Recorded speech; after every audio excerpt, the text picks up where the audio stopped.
আসসালামু আলাইকুম everyone, flavours by রিয়ার আজকে রেসিপিতে থাকছে ভুড়ি ভুনা। আমার দাদু বাসায় কীভাবে মাটির চুলায় খুব সহজ রেসিপিতে ভুড়িটা ভুনা করা হয় এই ভিডিওতে আমি আপনার সাথে সেটাই শেয়ার করব। তো চলুন ভিডিওটা শুরু করা যাক। এখানে দেখুন চুলা একটা কড়াই বসিয়ে দিয়েছে মাটির চুলাতে। এখন এর মধ্যে তেলটা কিন্তু ঢেলে দিয়েছে। এখন এরপর এর মধ্যে দিয়ে দিবে পেঁয়াজ কুচি, তারপর এখানে দিয়ে দিয়েছে দারচিনি, তেজপাতা, কালো এলাচ আর সাদা এলাচ। এখন এই সবগুলোকে ভালোভাবে তেলের সাথে ভেজে নিতে হবে। সব মশলা ভালোভাবে ভেজে নেওয়ার পর এখন এর মধ্যে দিয়ে দিয়েছে পরিমাণ মতো আদা বাটা, রসুন বাটা আর পেঁয়াজ বাটা। এখন এই মশলাগুলোকেও ভালোভাবে তেলের সাথে একটু করে নেড়ে চেড়ে দিতে হবে। এখন এরপর দিয়ে দিবে কাঁচামরিচ বাটা।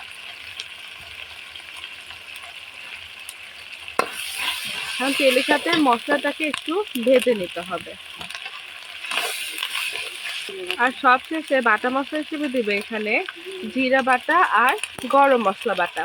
এখানে সব মশলাগুলোকে কিন্তু তেলের সাথে ভালোভাবে ভেজে নিতে হবে। সব মশলা কিন্তু দেখুন ভেজে নেওয়া হয়ে গেছে। এখন এর মধ্যে দিয়ে দিবে পানি।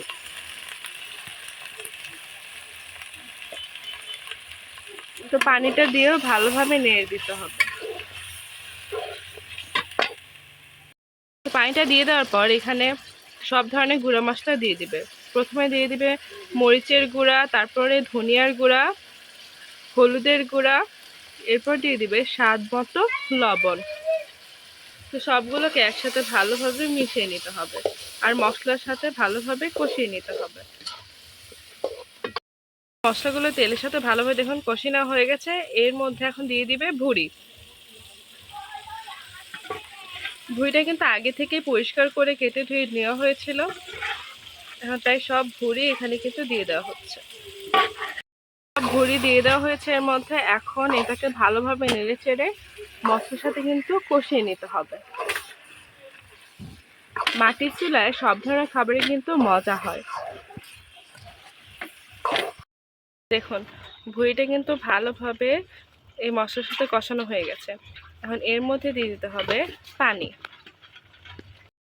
তো ভুড়ির মধ্যে কিন্তু পানি দেওয়া হয়ে গেছে। এখন এই পানিটাকে ভালোভাবে শুকিয়ে নিতে হবে। দেখুন আমাদের ভুড়ি রান্না কিন্তু একদম শেষ। দেখতে কতটা লোভনীয় হয়েছে, আর দেখতে যতটা লোভনীয় হয়েছে খেতে কিন্তু তার থেকে অনেক বেশি মজা। আপনাদের কাছে যদি ভিডিওটা ভালো লাগে তাহলে অবশ্যই এটি বাসায় ট্রাই করবেন আর আমার ভিডিওতে একটা লাইক দেবেন, চ্যানেলটাকে সাবস্ক্রাইব করে যাবেন। তো টাটা।